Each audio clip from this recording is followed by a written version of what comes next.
Bismillahirrahmanirrahim. Assalamualaikum warahmatullahi wabarakatuh.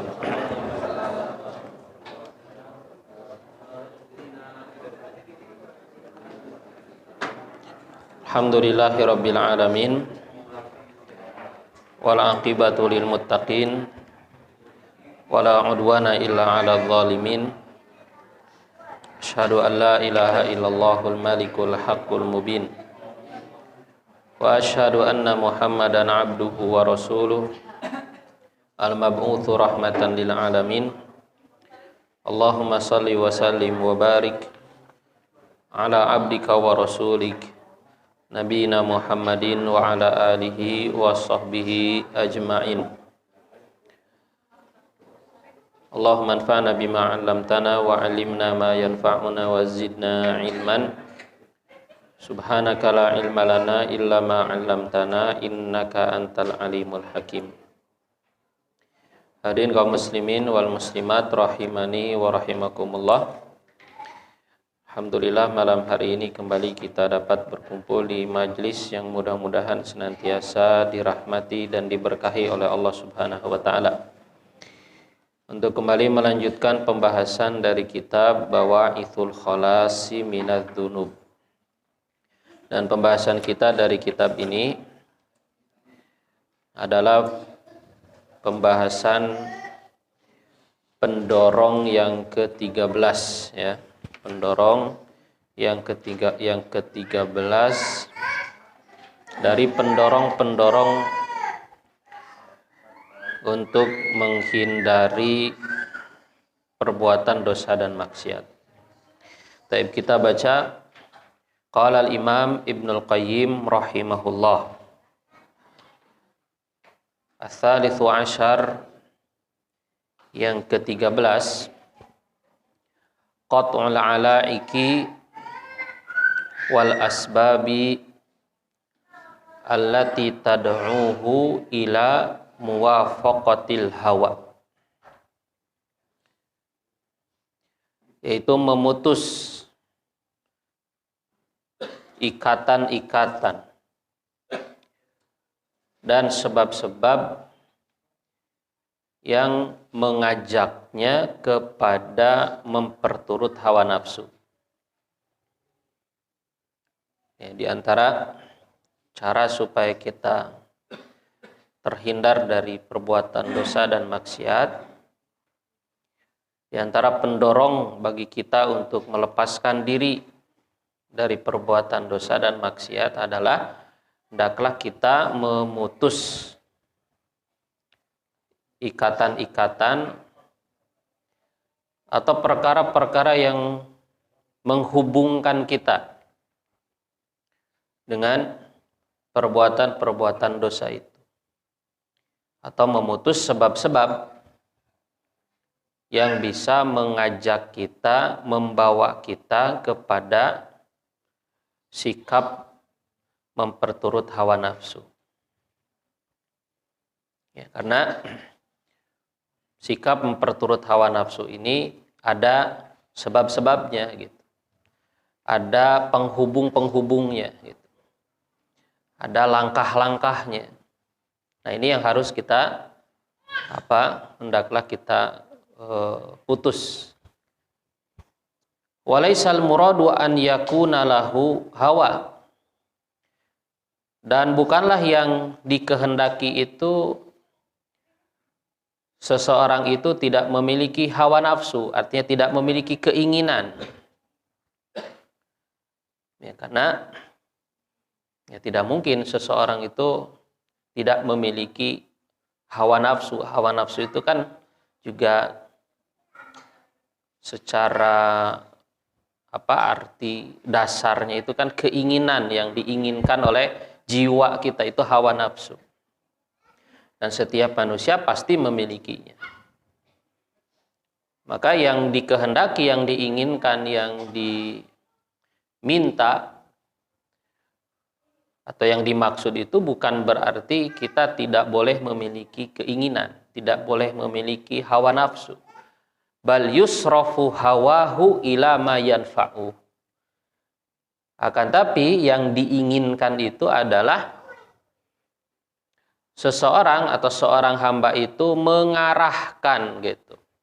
Mengarahkan hawa nafsunya kepada sesuatu yang bermanfaat baginya. Ya, mengarahkan, memalingkan atau membelokkan gitu ya. Keinginan-keinginan yang ada dalam jiwanya itu kepada sesuatu yang bermanfaat. Kepada sesuatu yang bermanfaat. Maka sebagaimana dalam hadis ya, disebutkan ihris ala ma yanfa'u. Bersemangatlah kamu, berambisilah kamu kepada apa yang bermanfaat bagimu. Ya. Nah, kenapa kita harus mengarahkan ambisi kita, keinginan-keinginan kita kepada sesuatu yang bermanfaat? Karena kalau tidak diarahkan ke sana, maka pasti akan mengarah kepada yang lain gitu. Karena pasti akan mengarah, akan berbelok kepada jalan yang lain. Wa yasta'miluhu fi tanfidhi muradi Rabbi ta'ala. Dan yang diinginkan, yang dikehendaki dari seorang hamba atau dari kita itu juga adalah menggunakan, mendayagunakan gitu ya, hawa nafsu kita ini dalam dalam mewujudkan perkara-perkara yang dikehendaki atau diinginkan oleh Allah Subhanahu wa taala. Atau perkara-perkara yang dicintai oleh Allah. Ya. Hendaklah kita menggunakan hawa nafsu kita itu untuk mewujudkan perkara-perkara yang dicintai oleh Allah. Fa inna dzalika, nah ini.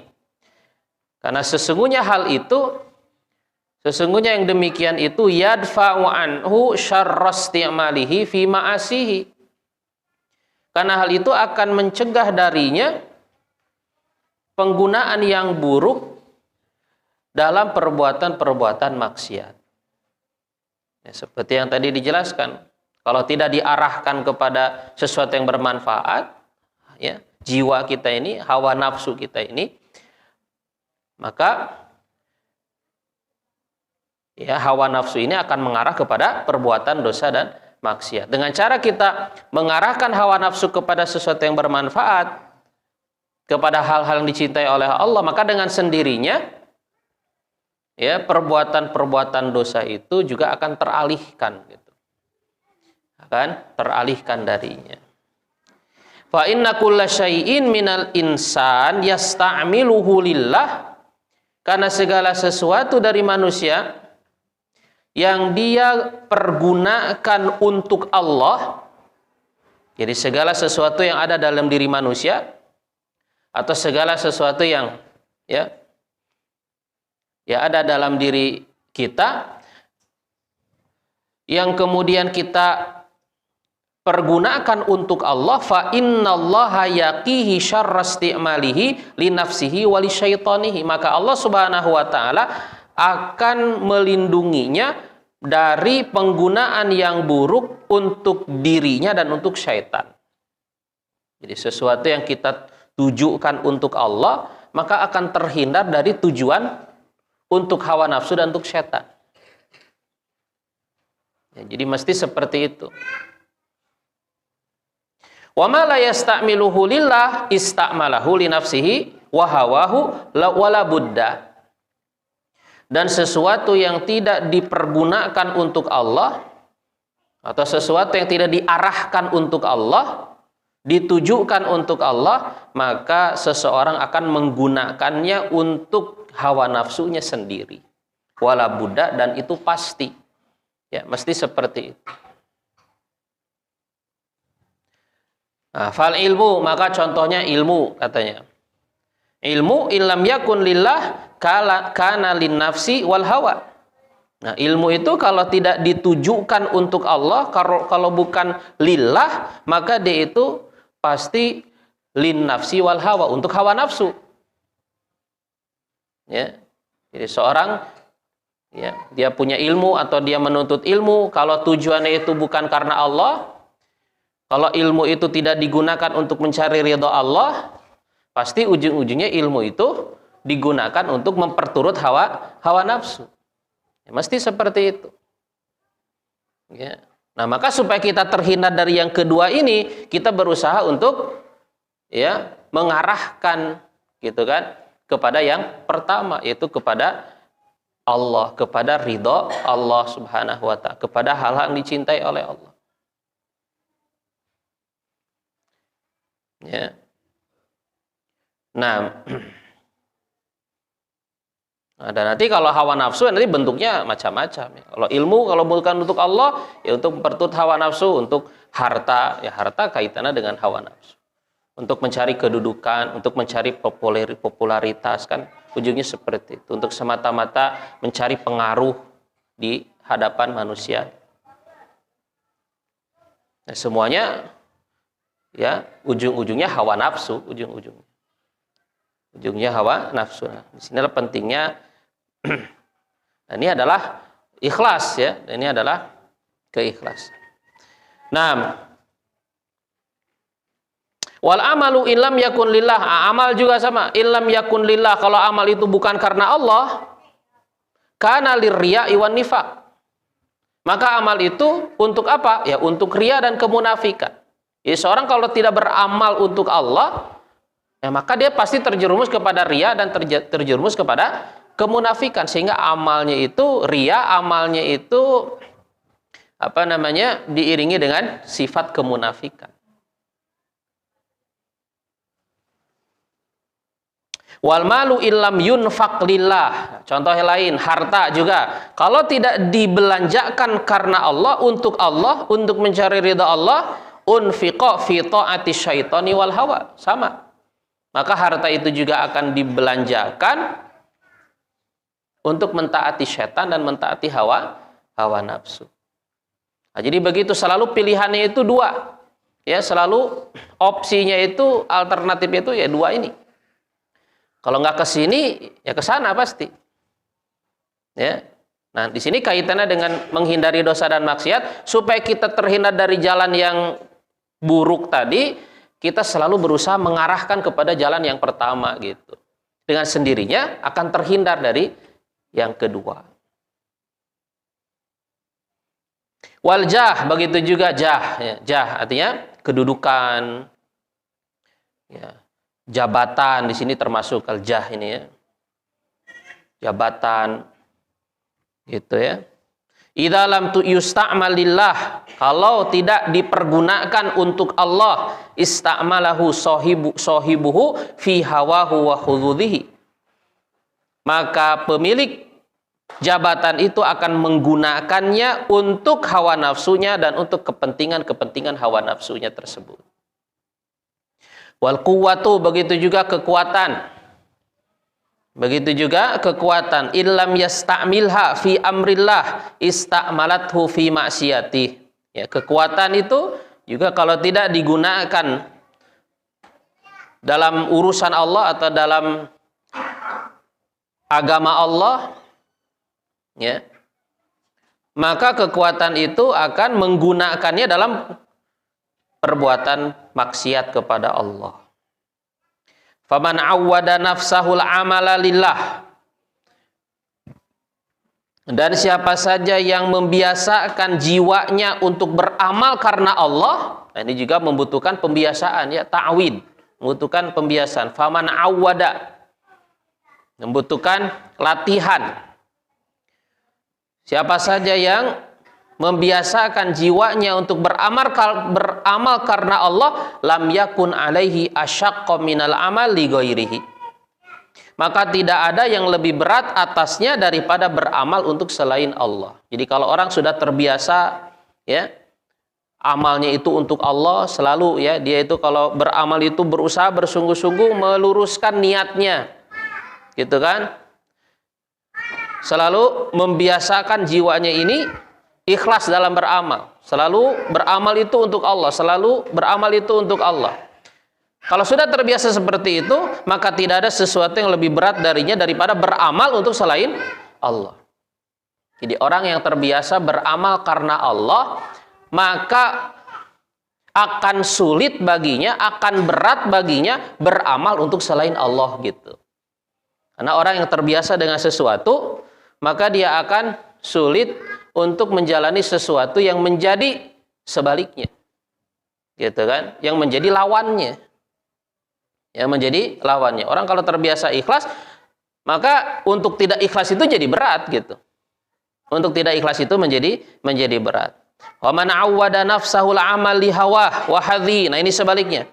Dan siapa saja yang membiasakan jiwanya, membiasakan dirinya beramal untuk hawa nafsunya, untuk keperluan kepentingan hawa nafsunya, lam yakun alaihi asyaqqa minal ikhlasi wal amali lillah.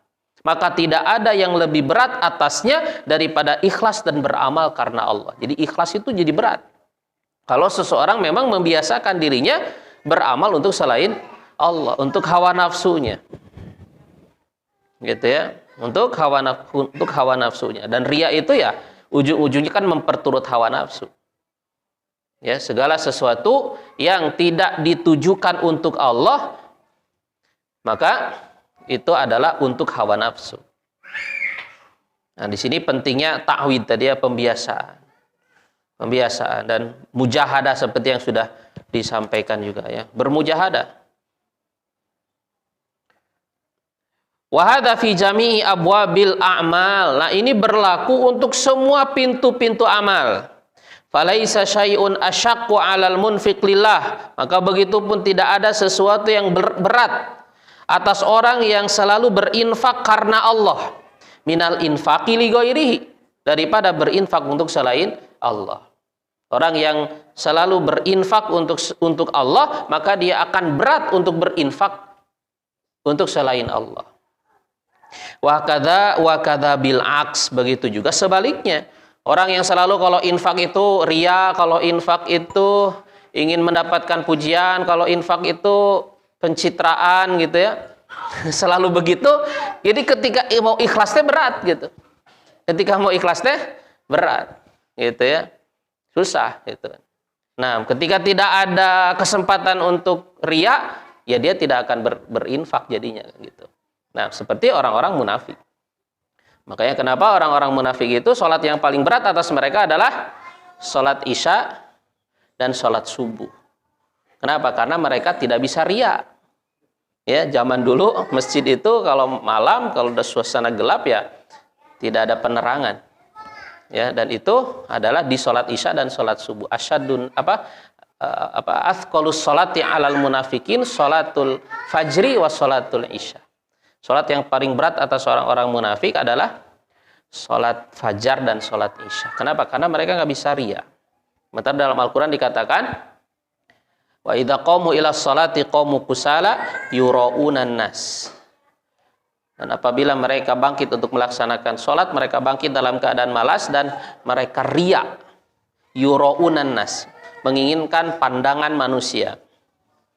Wala yadhkurunallaha illa qalila, dan mereka tidak berzikir kepada Allah kecuali hanya sedikit saja. Nah, ini ya penjelasan dari Al-Imam Ibnu Qayyim cukup panjang ya, penting sekali bagi kita untuk kita selalu mencermatinya. Ya. Nah, kemudian kita baca At-Ta'liq, komentar dari Syekh Abdul Razak. Nah, beliau mengatakan al-amru tsalitsu asyar min bawaithi tarkidz dzunub. Poin yang ke-13 dari pendorong-pendorong untuk meninggalkan dosa. Sarful hawa ila ma yuhibbuhullahu azza wa jalla. Nah, ini poinnya ya, ini intinya. Ini inti dari apa yang dijelaskan oleh Al-Imam Ibnu Qayyim tadi. Itu mengarahkan hawa nafsu kepada sesuatu yang dicintai oleh Allah. Selalu begitu. Gitu ya. Nanti juga kan sebetulnya dalam apa yang dicintai oleh Allah itu juga sebetulnya ada kelezatan sebetulnya. Ya, ada kelezatan seperti yang atau sudah lewat atau tidak gitu ya. Karena dalam hal-hal yang diridhoi oleh Allah itu ada kelezatan, sebagaimana dalam maksiat itu ada kelezatan, dalam ketaatan itu juga ada kelezatan sebetulnya. Dalam perkara-perkara yang dimurkai oleh Allah ada kenikmatan, ya. Tapi jangan salah, dalam hal-hal yang diridhoi oleh Allah di sana juga ada kenikmatan sebetulnya, bahkan lebih besar lagi bagi orang-orang merasakannya. Gitu ya. Makanya Nabi SAW mengatakan bahwa iman itu punya apa?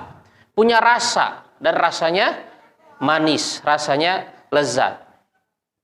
Salasun man kunna fihi wajada bihinna halawatal iman.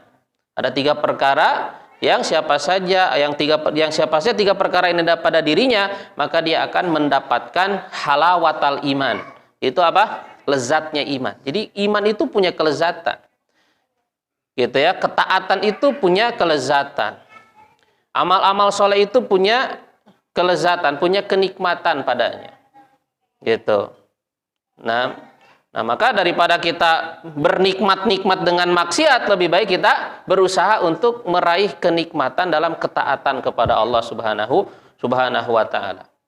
Yang bahkan sebetulnya kenikmatan-kenikmatan dalam ketaatan ini ya jauh lebih besar, berlipat-lipat daripada kenikmatan-kenikmatan yang ada pada kemaksiatan. Kenikmatan yang ada pada kemaksiatan itu sedikit, ya, sementara, dan juga tidak lama, yang kemudian akan berujung dengan kesengsaraan juga. Berujung dengan kesengsaraan. Berbeda dengan kenikmatan-kenikmatan yang ada dalam ketaatan. Makanya Ibnu Taimiyah mengatakan inna fid dunya jannah, inna fid dunya jannatan lam yadkhul jannatal akhirah. Sesungguhnya di dunia ini ada surga. Orang yang tidak memasuki surga yang ada di dunia, maka dia tidak akan masuk kepada surga yang ada di akhirat. Apa yang dimaksud dengan surga yang ada di dunia ini? Yang dimaksud dengan surga yang ada di dunia adalah kenikmatan di dalam beribadah kepada Allah Subhanahu wa taala. Ya. Nah, makanya itu juga yang hendaklah kita ya sebagai orang beriman itu berusaha untuk mengejarnya. Gitu ya. Berusaha untuk mengejarnya itu mengejar berusaha mendapatkan kenikmatan di dalam beribadah. Kenikmatan di dalam beribadah. Ya, tentu saja ini tidak akan dirasakan, ya ada syarat-syarat lagi gitu ya untuk merasakan kenikmatan dalam beribadah ini.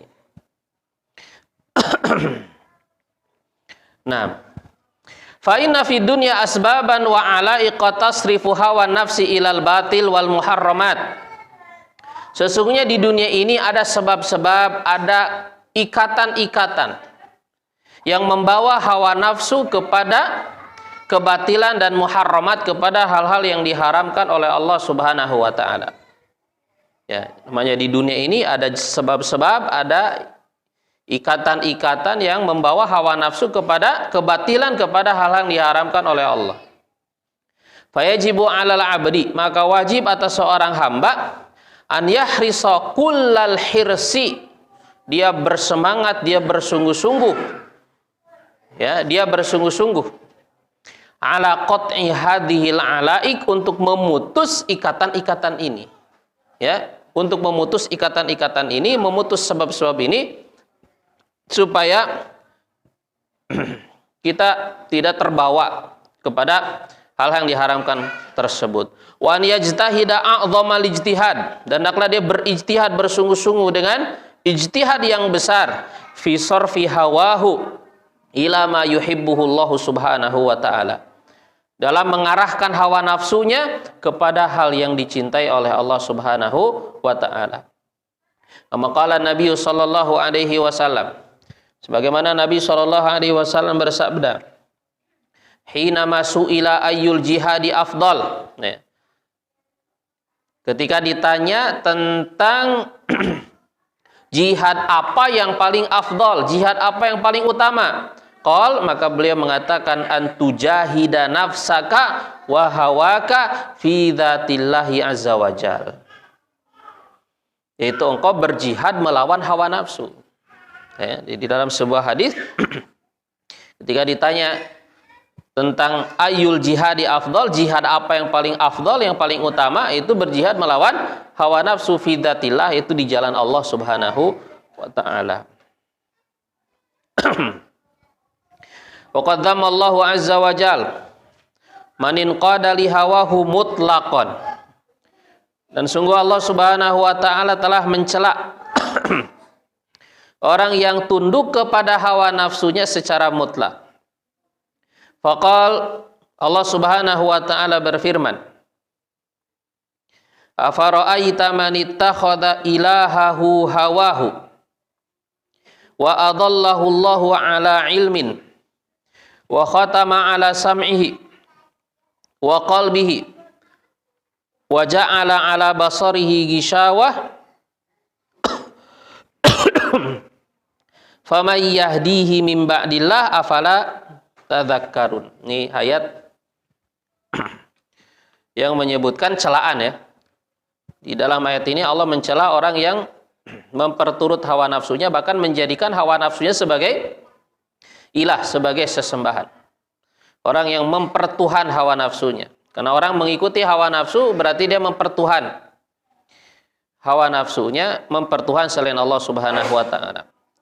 Nah, afara'aita, tidakkah engkau melihat orang yang menjadikan ilahnya, sesembahannya, Tuhannya itu hawa nafsunya. Kemudian Allah menyesatkannya di atas ilmu. Lalu Allah Subhanahu wa taala menutup pendengarannya, menutup hatinya, menjadikan penghalang di atas penglihatannya. Maka tidak ada yang bisa memberikan petunjuk kepadanya setelah Allah atau kecuali Allah. Afala tadzakkarun, tidakkah kalian mengambil pelajaran? Qala Qatadah fi bayanil murad min ittikhadil hawa ilahan. Ya, kemudian Qatadah mengatakan dalam ketika menjelaskan apa yang dimaksud ittikhadil hawa ilahan, itu menjadikan hawa nafsu sebagai sesembahan, itu gimana? Nah, seperti ini. La yahwa syai'an illa raqibahu la yakhafullahu azza wajal. Itu seseorang tidaklah dia menginginkan sesuatu melainkan dia melakukannya. Gitu. Tidaklah dia cenderung kepada sesuatu melainkan dia mengerjakannya. Ini yang dimaksud dengan menjadikan hawa nafsu sebagai ilah. La yahwa syai'an illa raqibah. Setiap kali hawa nafsunya menginginkan sesuatu, tidak peduli itu halal atau haram, ya, bahkan jelas-jelas haram, jelas-jelas maksiat, jelas-jelas perbuatan dimurkai oleh Allah, illa raqibah, melainkan dia akan ya menuju ke sana. La yakhafullah, dia tidak takut kepada Allah azza wajalla. Wa qad dzakara Ibnul Qayyim rahimahullah, dan Al-Imam Ibnul Qayyim rahimahullah juga mengatakan fi kitabihi, dalam kitabnya Raudhatul Muhibbin, faslan fi dhammil hawa. Al-Imam Ibnul Qayyim dalam kitabnya ini Raudhatul Muhibbin menyebutkan satu pasal tentang celaan kepada hawa nafsu, dhammul hawa. Wa aurada fihi khamsina amron. Nah, Al-Imam Ibnul Qayyim juga menyebutkan di dalam pasal ini ada 50 perkara tu'inul muslima ala taghallubi ala hawah. Ada 50 perkara yang bisa membantu seorang muslim untuk mengalahkan hawa nafsunya. Ya, ada 50 tips gitu ya, 50 cara. 50 cara untuk mengalahkan hawa nafsu. Ya, dalam fasal fi dhammil hawa ini. Wa kaifa yaj'alu hawahu tabi'an li syar'illah. Dan bagaimana supaya seorang hamba itu menjadikan hawa nafsunya mengikuti kepada syariat Allah, wa muwafiqan lima yuhibbuhullah wa yardah, dan supaya hawa nafsunya itu selaras dengan apa yang dicintai dan diridhoi oleh Allah Subhanahu wa taala. Ya, jadi beliau menyebutkan ada 50 tadi ya, cara 50 poin bagaimana mengalahkan hawa nafsu dan bagaimana supaya menjadikan hawa nafsu kita ini mengikuti syariat Allah sesuai dengan apa yang dicintai dan diridhoi oleh Allah Subhanahu wa taala. Wa qala rahimahullah fi awakhiri hadzal fasli, dan beliau rahimahullah di akhir fasal ini beliau mengatakan, inna mukhalafatal hawa tujibu syarafad dunya wa syarafal akhirah. Sesungguhnya menyelisihi hawa nafsu itu akan mendatangkan kemuliaan dunia dan kemuliaan akhirat. Wa izzal zahiri wa izzal batini. Begitu juga akan memunculkan, mendatangkan kemuliaan secara lahir dan kemuliaan secara batin. Ya, kemuliaan dunia, kemuliaan akhirat, kemuliaan lahir, kemuliaan batin. Wa mutaba'atuhu, dan adapun memperturut atau mengikutinya, ayat al-hawa, mengikuti hawa nafsu, tada'ul abada fid dunya wal akhirah, akan menjatuhkan derajat seorang hamba di dunia dan di akhirat. Wa tudhilluhu fidh dhahiri wal batin, dan akan membuat dia terhina secara lahir maupun batin, ya, sehingga dia itu merasa terhina, ya, merasa terhina baik lahir maupun batinnya. Nah, ini diantara cuplikan yang ya disebutkan oleh Al-Imam Ibnul Qayyim dalam fasal tadi, dhammul hawa, ya, dhammul hawa, bahwa menyelisih hawa nafsu ini sebab kemuliaan dunia, akhirat, lahir maupun batin. Memperturut dan mengikuti hawa nafsu ini sebab kerendahan dan sebab kehinaan di dunia dan di akhirat, lahir maupun batin. Baik, itu dulu yang bisa kita bahas pada kesempatan malam hari ini. Mudah-mudahan menjadi ilmu yang bermanfaat bagi kita semua. Wa akhiru da'wana anil hamdulillahirabbil alamin.